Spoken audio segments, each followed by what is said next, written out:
नमस्कार दोस्तों, आज की वीडियो में हम जानने वाले हैं पोस्ट ऑफिस की नई ब्याज दरें जो 1 जनवरी 2026 से लागू होंगी। जैसे कि आपको पता है कि पोस्ट ऑफिस की ब्याज दरें हर 3 महीने में तय की जाती है। तो जो नई ब्याज दरें आने वाली है वह 1 जनवरी 2026 से लागू होंगी। और वह क्या होंगी, घटेंगी या बढ़ेंगी, आज हम इस वीडियो में डिस्कस करने वाले हैं।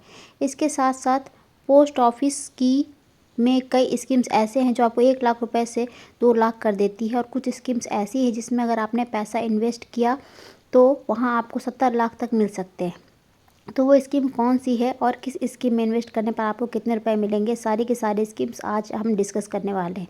और सबसे इम्पोर्टेंट चीज़, जो भी आप पैसा पोस्ट ऑफिस स्कीम में इन्वेस्ट करते हो वह 100% सुरक्षित होती है, यानी क्योंकि भारत सरकार की वह गारंटी होती है। यानी जितना पैसा यहाँ पर इन्वेस्ट करोगे वह एक एक पैसा आपके अकाउंट में ज़रूर मिलेगा, और मात्र 4 से 5 मिनट के अंदर आप पोस्ट ऑफिस की सारी स्कीम्स को जान पाओगे कि कौन सी स्कीम में आप अपने इन्वेस्ट करोगे तो ज़्यादा फ़ायदा है।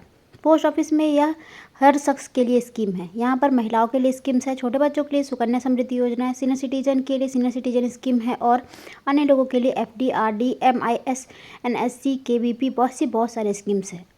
तो दोस्तों, आपके लिए कौन सी स्कीम्स बेहतर होंगी और किस स्कीम में आपको सबसे ज़्यादा फ़ायदा होगा, आइए जानते हैं पोस्ट ऑफिस की सारी स्कीम्स को। देखिए, आपके सामने एक चार्ट है। इस चार्ट में पोस्ट ऑफिस सारे स्कीम्स है, जैसे पोस्ट ऑफिस की आरडी स्कीम, पोस्ट ऑफिस की एफडी स्कीम, पोस्ट ऑफिस की एसआईएम स्कीम, एमआईएस स्कीम यानी monthly income scheme, post office की एनएससी यानी national saving certificate scheme, post office की केवीपी यानी किसान विकास पत्र स्कीम, सीनियर सिटीजन स्कीम, और उसके बाद सुकन्या समृद्धि योजना। इसके साथ साथ इन सारे स्कीम्स को हम जानेंगे कि यह स्कीम कितने साल की है। फिर उसके बाद हम जानेंगे कि हमें इन स्कीम में कब पैसा इन्वेस्ट करना है, महीने इन्वेस्ट करना है या हमें एक बार पैसा इन्वेस्ट करना है। फिर बात करेंगे हम कितने पैसे इन्वेस्ट करने होंगे। फिर हम बात करने वाले बीच में अगर पैसे की ज़रूरत हो जाती है तो कैसे मिलेंगे। फिर बात होगी ब्याज की दर क्या है। उसके बाद हम जानेंगे कितने रुपए इन्वेस्ट करने पर कितने रुपए मिलेंगे। तो दोस्तों, सबसे पहले बात करते हैं पोस्ट ऑफिस की आरडी स्कीम की। यह एक स्कीम 5 साल की है। ऐसे ही पोस्ट ऑफिस की जो एफडी स्कीम है वह भी 5 साल की स्कीम है। पोस्ट ऑफिस की एमआईएस स्कीम भी 5 साल की स्कीम है। पोस्ट ऑफिस की एनएससी 5 साल की, केवीपी लगभग 9 साल 7 महीने की स्कीम है। सीनियर सिटीजन स्कीम 5 साल की, और हमारी सुकन्या समृद्धि योजना 21 साल की स्कीम है। आरडी स्कीम में हमें हर महीने पैसे इन्वेस्ट करने होते हैं। एफडी स्कीम में हमें सिर्फ एक ही बार जब खाता शुरू होगा तभी इन्वेस्ट करना है।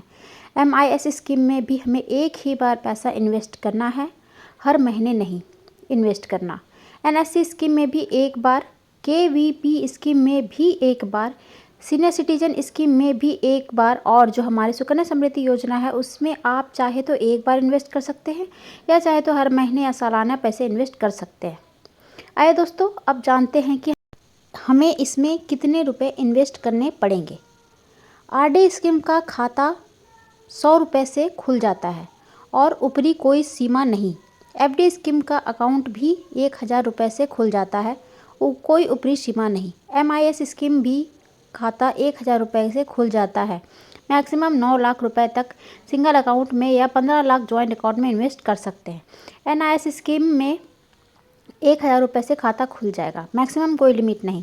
केवीपी स्कीम में भी 1000 से खाता खुल जाएगा, मैक्सिमम कोई लिमिट नहीं। सीनियर सिटीजन की स्कीम में इन्वेस्टमेंट 1000 से शुरू हो जाती है, जिसमें मैक्सिमम 30 लाख तक जमा कर सकते हैं। और सुकन्या का खाता 250 रुपये से खुल जाता है और 1 साल में मैक्सिमम 1.5 लाख रुपए इन्वेस्ट कर सकते हैं। बीच में पैसे निकालने की बात करें तो आरडी स्कीम में 3 साल के बाद कुछ खास शर्तों के साथ पहले निकासी संभव है। एफडी स्कीम में समय से पहले बंद करने पर पेनल्टी लगती है, पर मेन 5 साल की एफडी 4 साल के बाद बंद हो सकती है और पैसे निकाल सकते हो।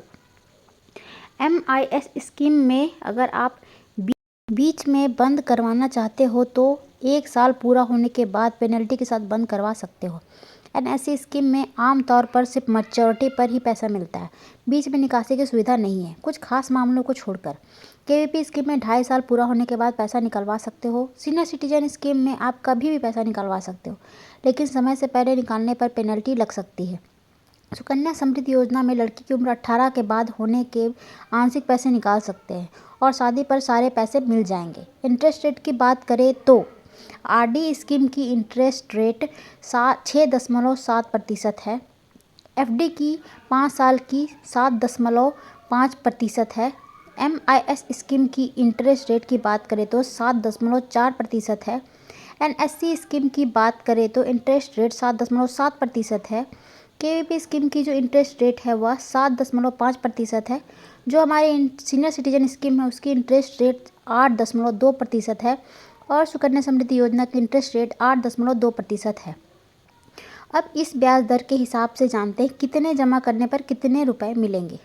आरडी स्कीम की बात करें तो अगर आप 10,000 हर महीने 5 साल तक इन्वेस्ट करते हैं तो 5 साल बाद आपको लगभग 7,50,000 रुपये मिलेंगे।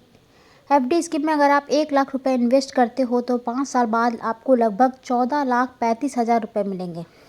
एमआईएस स्कीम की बात करें तो अगर आप 9 लाख रुपए इन्वेस्ट करते हो तो हर महीने लगभग आपको 5,500 रुपये ब्याज मिलेगा और मैच्योरिटी पर पूरा 9 लाख रुपए वापस मिलेगा।